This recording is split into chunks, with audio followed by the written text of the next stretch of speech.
ফুলতলা থেকে জামিরা যাওয়ার পথে চুয়ারপুকুর নামে এই স্থানে একটি পোল অবস্থিত।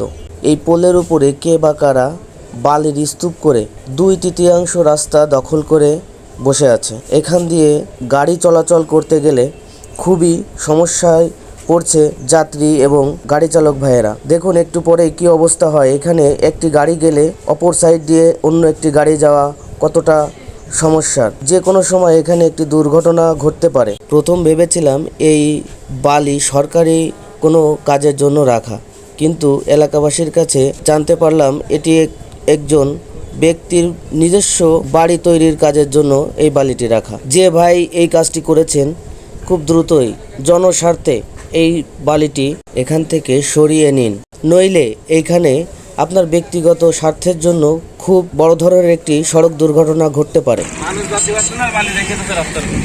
এখানে বালি রাখেছে কে?